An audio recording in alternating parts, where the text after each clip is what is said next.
Dear students, आप सभी लोगों का स्वागत है आपके अपने यूट्यूब चैनल डीजे सर पर। आज का यह वीडियो बहुत ही इंपॉर्टेंट होने वाला है क्योंकि इसमें हम लोग बात करने वाले हैं हिंदी के अति लघु उत्तरी प्रश्नों की श्रृंखला के बारे में और साथ ही साथ उसमें सटीक उत्तर के साथ। और ये सभी जो प्रश्न हैं आपके बोर्ड एग्जामिनेशन में आए हुए हैं और ये जो सभी प्रश्न हैं वो क्लास 10th के बच्चों के लिए, क्लास 12th के बच्चे जो हिंदी लिए हुए हैं और साथ ही साथ साहित्यिक हिंदी यदि उनका है उनके लिए भी यह वीडियो इंपॉर्टेंट है। और साथ ही साथ जिन बच्चों के सामान्य हिंदी है उनके लिए भी यह वीडियो बहुत ही महत्वपूर्ण होने वाला है, इसलिए वीडियो में अंत तक जरूर बने रहिएगा। और आप देखेंगे जो भी प्रश्न हैं सभी एग्जाम में आए हुए हैं और इन प्रश्नों के आने की संभावना भी आपकी पूरी की पूरी बनी हुई है। तो हिंदी के अति लघु उत्तरी प्रश्नों की श्रृंखला में हम लोग स्टार्ट करते हैं अपने पहले प्रश्न से। हम लोग का पहला प्रश्न है, भारतेंदु युग के किन्हीं दो प्रमुख कवियों के नाम लिखिए। देखिए आया हुआ प्रश्न है, भारतेंदु युग के किन्हीं दो प्रमुख कवियों के नाम लिखिए। तो इसका जो उत्तर हो जाएगा, भारतेंदु युग के दो प्रमुख कवियों में बद्री नारायण चौधरी और साथ ही साथ जिन्हें हम लोग प्रेमघन के नाम से भी समझ जानते हैं, और साथ ही साथ प्रताप नारायण मिश्र हैं। मतलब अगर मुख्य रूप से अगर दो कवियों के बारे में बात किया जाए तो बद्री नारायण चौधरी प्रेमघन तथा प्रताप नारायण मिश्र का नाम जो होता है वो सर्वोपरि उल्लेखनीय होता है। और इनकी एक एक रचना को भी याद रखिएगा, प्रेम घन सर्वस्व जो हो जाएगा इनका प्रेमघन जी का, और साथ ही प्रताप नारायण मिश्र जी का जो होगा वो प्रताप लहरी हो जाएगा। तो ये जो पहला आपका प्रश्न है, भारतेंदु युग के किन्हीं दो प्रमुख कवियों के नाम में याद रखिएगा, बद्री नारायण चौधरी प्रेमघन जिसे हम लोग कहते हैं इनको, और साथ ही साथ प्रताप नारायण मिश्र बहुत ही महत्वपूर्ण कवियों में एक हैं। आइए देखते हैं प्रश्न संख्या 2 को। हम लोग का जो दूसरा प्रश्न है, गोस्वामी तुलसीदास द्वारा रचित दो ग्रंथों के नाम लिखिए। प्रश्नों को फिर से सुन लीजिए एक बार, गोस्वामी तुलसीदास द्वारा रचित दो ग्रंथों के नाम लिखिए। तो अगर इसके उत्तर के बारे में बात किया जाए हम लोग, तो तुलसीदास भक्ति काल के प्रतिनिधि कवि हैं। याद रखिएगा कि जो तुलसीदास है क्या, भक्ति काल के वो प्रमुख कवियों में एक थे। इनके दो प्रमुख ग्रंथों के बारे में बात की जाए तो रामचरितमानस हो जाएगा और आपका विनय पत्रिका उल्लेखनीय है। तो याद रखिएगा कि जो रामचरितमानस है वो अवधी भाषा में लिखा गया था और साथ ही साथ जो विनय पत्रिका लिखा गया था वह ब्रज भाषा में लिखा गया। तो कभी कभी पूछ देता है कि रामचरितमानस जो है किस भाषा में लिखा गया है, तो यह अवधी भाषा में लिखा हुआ है। और साथ ही साथ विनय पत्रिका किस भाषा में लिखा हुआ है, यह ब्रज भाषा में लिखा हुआ है। तो गोस्वामी जी की ये जो दो महत्वपूर्ण रचना है वो बहुत ही उल्लेखनीय हैं। महत्वपूर्ण प्रश्नों की श्रृंखला में चलते हैं हम लोग चौथे प्रश्न की ओर। रीतिकाल की किन्हीं दो प्रसिद्ध कवियों के नाम एवं उनकी एक एक रचना लिखिए। तो देखिए जो काव्य का रीतिकाल रहा है ये बहुत ही महत्वपूर्ण काल रहा है। अगर इनके दो प्रमुख कवियों के बारे में बात की जाए रीतिकाल के, तो जिसमें बिहारी और केशव दास जी का नाम जो है सर्वोपरि लिया जाता है। तो बिहारी और केशव दास हो गए, जिसमें बिहारी द्वारा रचित जो है बिहारी सतसई है और केशव दास द्वारा रचित कवि प्रिया है। तो ये दोनों जो होंगे महत्वपूर्ण कवियों में एक थे। आइए देखते हैं महत्वपूर्ण प्रश्नों की श्रृंखला में प्रश्न संख्या 3 को। थोड़ा क्रम आगे पीछे हो गया है, मैंने चौथे प्रश्न को डिस्कशन पहले कर दिया। देखिए तीसरे प्रश्न को देखते हैं। क्रम से कोई मतलब नहीं, लेकिन आप याद रखिए क्योंकि जो प्रश्न है बहुत ही महत्वपूर्ण है। अष्टचाप के हिंदी दो कवियों के नाम लिखिए। तो देखिए अष्टचाप बहुत ही इंपॉर्टेंट है। अष्टचाप के किन्हीं दो कवियों के नाम लिखना है हमें। तो मैं यहाँ पर जो अष्टचाप है उसकी पूरी की पूरी टिप्पणी आपको दे दे रहा हूँ। बहुत ही महत्वपूर्ण है यह टिप्पणी, क्योंकि अष्टचाप से रिलेटेड कुछ ना कुछ पूछता रहता है हमेशा। अष्टचाप का मतलब क्या होता है पहले ये समझिए। अष्टचाप 8 कवियों का समूह था।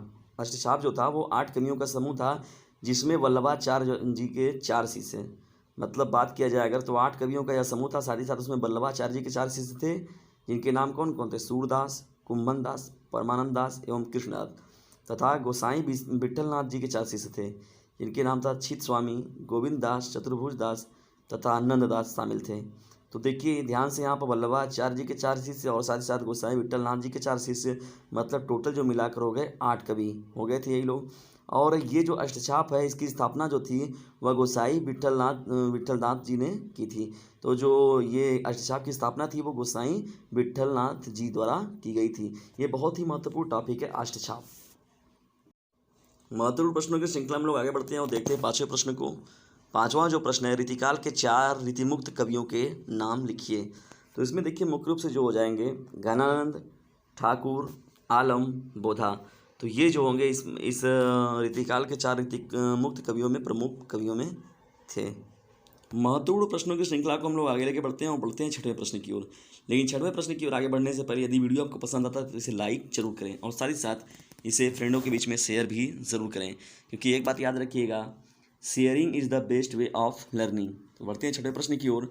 हिंदी के किस कवि को कठिन काव्य का प्रेत कहा जाता है और इनकी एक रचना भी लिखिए। तो बहुत ही इंपॉर्टेंट है, कठिन काव्य का प्रेत किसे कहा जाता है? ये प्रश्न अक्सर आप बार बार घूम फिर कर आता रहता है किसी न किसी सेट में, तो इस प्रश्न को छोड़िएगा मत, जरूर याद कर लीजिएगा। हिंदी के रीतिकालीन कवि केशवदास को कठिन काव्य का प्रेत कहा जाता है। तो देखिए, रीतिकाल के ये कवि थे, कवि केशवदास, तो इनको ही कठिन काव्य का प्रेत कहा जाता है। इनकी महाकाव्यता रचना का नाम रामचंद्रिका है। देखिए, महाकाव्यतात्मक रचना का भी नाम पूछता है कभी कभी, तो इनकी जो महाकाव्यात्मक रचना थी उनका नाम था रामचंद्रिका। और साथ ही साथ अगर इनकी छोटी अगर अन्य रचनाओं के बारे में पूछा जाए तो उनमें कवि प्रिया एवं रसिक प्रिया उल्लेखनीय है। तो ये देखिए, याद रखिएगा कि केशवदास जी जो थे उन्हीं को ही कठिन काव्य का प्रेत कहा जाता है। इंपॉर्टेंट प्रश्नों की श्रृंखला में चलते हैं हम लोग 7वें प्रश्न की ओर। 7वां हम लोग का प्रश्न है, नव जागरण का अग्रदूत किसे कहा जाता है? संपादित 2 पत्रिका का नाम भी बताइए। प्रश्न को एक बार फिर से सुन लीजिए, नव जागरण का अग्रदूत किसे कहा जाता है, साथ ही साथ इनके द्वारा संपादित 2 पत्रिकाओं के नाम भी हमें बताना है। तो चलिए आइए देखते हैं इसके उत्तर को। आधुनिक हिंदी साहित्य के प्रवर्तक भारतेंदु हरिश्चंद्र को नव जागरण का अग्रदूत कहा जाता है। अगर बात किया जाए इनके संपादित पत्रिका में, तो देखिए मुख्य रूप से जो इनके पत्रिकाओं में है हरिश्चंद्र चंद्रिका पहली पत्रिका, और दूसरी बात हो गई कवि वचन सुधा, तो ये इनकी दूसरी पत्रिका। तो 2 महत्वपूर्ण इनकी ये पत्रिकाएं हो गई। प्रश्नों की श्रृंखला में आगे बढ़ने से पहले आपको एक इन्फॉर्मेशन दे दें कि देखिए, ये जो मुख्य रूप से चैनल होता है उस पर बात किया जाता है यूपी बोर्ड एग्जामिनेशन के आप जो भी मोस्ट इंपॉर्टेंट आपके विषय हैं, सब्जेक्ट हैं, तो सब्जेक्ट वाइज यहाँ पर आपके प्रश्नों की श्रृंखला और साथ ही साथ उनके इंपॉर्टेंट सटीक उत्तर की श्रृंखला बनाकर आपका प्लेलिस्ट बनाया गया है। आप प्लेलिस्ट में जाकर अपने सब्जेक्ट वाइज अपने प्रश्नों की श्रृंखला को आप देख सकते हैं। और हिंदी के महत्वपूर्ण प्रश्नों की श्रृंखला को पाने के लिए डिस्क्रिप्शन बॉक्स में जाएँ, वहाँ से देख सकते हैं। आपकी हिंदी के और भी महत्वपूर्ण प्रश्नों की वीडियोज़ भी बनाई जा चुकी है। बढ़ते हैं 8वें प्रश्न की ओर। 8वां हम लोग का प्रश्न है, छायावाद के प्रमुख कवि व उनकी रचनाओं को लिखो। तो देखिए, इनकी प्रमुख रचनाएं क्या क्या थी छायावाद में अगर बात किया जाए, तो देखिए इसमें उत्तर जो देखा जाएगा आपका, पहला जो है आपका जयशंकर प्रसाद, और जयशंकर प्रसाद जी के द्वारा जो था वो कामायनी और आंसू लिखी हुई थी। और दूसरी अगर बात की जाए सुमित्रानंद पंत जी का, तो इनकी 2 रचनाएं पल्लव और ग्राम्या है।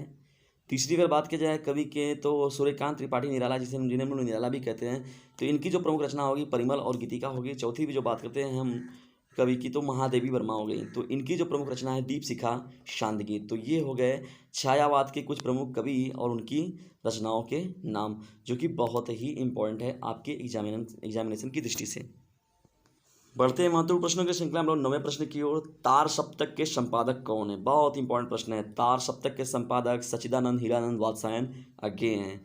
याद रखिएगा, कभी कभी अज्ञेय का पूरा नाम पूछ देता है कि अज्ञेय का पूरा नाम बताइए, तो इन्हें हम लोग अज्ञेय तो बोलते हैं, लेकिन इनका पूरा का पूरा जो नाम है सच्चिदानंद हीरानंद वात्स्यायन अज्ञेय है। देखिए, तार सप्तक के संपादक तो ये हैं ही, साथ ही साथ प्रथम सप्तक, द्वितीय सप्तक, तृतीय सप्तक, चतुर्थ सप्तक, अगर ऐसे भी अगर आपसे पूछा जाए तो उसके भी संपादक सच्चिदानंद हीरानंद वात्स्यायन ही थे, जिन्हें हम लोग अज्ञेय नाम से भी जानते हैं। महत्वपूर्ण प्रश्नों की श्रृंखला में लोग आगे बढ़ते हैं और देखते हैं 10वें प्रश्न को। जो 10वां प्रश्न हम लोग का है, प्रयोगवादी काव्य की किन्हीं 4 रचनाओं और रचयिताओं के नाम भी बताइए। तो देखिए, इसके उत्तर को हम लोग देख लेते हैं। सच्चिदानंद हीरानंद वात्स्यायन अज्ञेय जी के द्वारा जो लिखा हुआ रचना है कितनी नावों में कितनी बार। सच्चिदानंद हीरानंद वात्स्यायन अज्ञेय जी के द्वारा जो लिखा गया है रचना कितनी नावों में कितनी बार। दूसरी अगर बात किया जाए गजानन माधव मुक्तिबोध जी के द्वारा लिखा हुआ है चांद का मुंह टेढ़ा है। तीसरा अगर बात किया जाए तो गिरिजा कुमार माथुर के द्वारा जी के लिखा गया है धूप के धान। गिरिजा कुमार माथुर जी के द्वारा जो लिखा हुआ है धूप के धान। चौथा जो महत्वपूर्ण इसमें कवि हो जाएंगे भवानी प्रसाद मिश्र, और भवानी प्रसाद मिश्र जी की जो रचना है महत्वपूर्ण रचना उसमें गीत फरोश। तो ये रहे प्रयोगवादी काव्य के महत्वपूर्ण रचयिता और साथ ही साथ उनकी महत्वपूर्ण रचनाएं। आपके प्री बोर्ड एग्जाम के लिए ज़्यादा समय नहीं बचा हुआ है। देखिए, ज़्यादा से ज़्यादा आपके पास 1 महीने का समय है, और पिछली बार आपने देखा कि पिछली बार के बच्चों से आप पूछ सकते हैं कि उनके लिए प्री बोर्ड एग्जामिनेशन कितना ज़्यादा मायने रख रहा था। एक तरीके से देखा जाए तो एक समय ऐसा भी आया कि प्री बोर्ड एग्ज़ाम ही उनका मुख्य एग्ज़ाम बन गया। इसलिए आप अपने मुख्य एग्ज़ाम की तरह ही प्री एग्ज़ाम को भी दें, और प्री बोर्ड के एग्ज़ाम में भी ये जो प्रश्न जो आपको बताए जा रहे हैं सभी जो आपके प्री बोर्ड एग्जामिनेशन के लिए भी बहुत ही महत्वपूर्ण हैं, और इन्हें अपने फ्रेंडों के बीच में शेयर करना बिल्कुल भी ना भूलें। Sharing is the best way of learning है, ये बात याद रखिएगा और इसे शेयर ज़रूर करें। बढ़ते हैं हम लोग 11वें प्रश्न की ओर। नई कविता पत्रिका के संपादक का नाम तथा इस पत्रिका का प्रकाशन वर्ष भी लिखिए। तो उत्तर इसका हो जाएगा जो नई कविता पत्रिका का आरंभ वर्ष 1954 में डॉक्टर जगदीश गुप्त तथा डॉक्टर राम स्वरूप चतुर्वेदी के संपादन में हुआ था।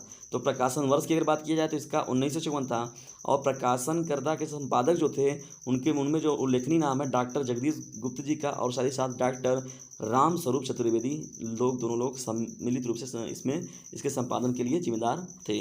तो ये रही महत्वपूर्ण 11वां प्रश्न आपका, नई कविता पत्रिका के संपादक और संपादन का वर्ष। महत्वपूर्ण प्रश्नों की श्रृंखला में आगे चलते हैं और आज के जो सिलेक्टिव महत्वपूर्ण प्रश्न थे उसमें हम लोग आखिरी प्रश्न पर आगे आ चुके हैं।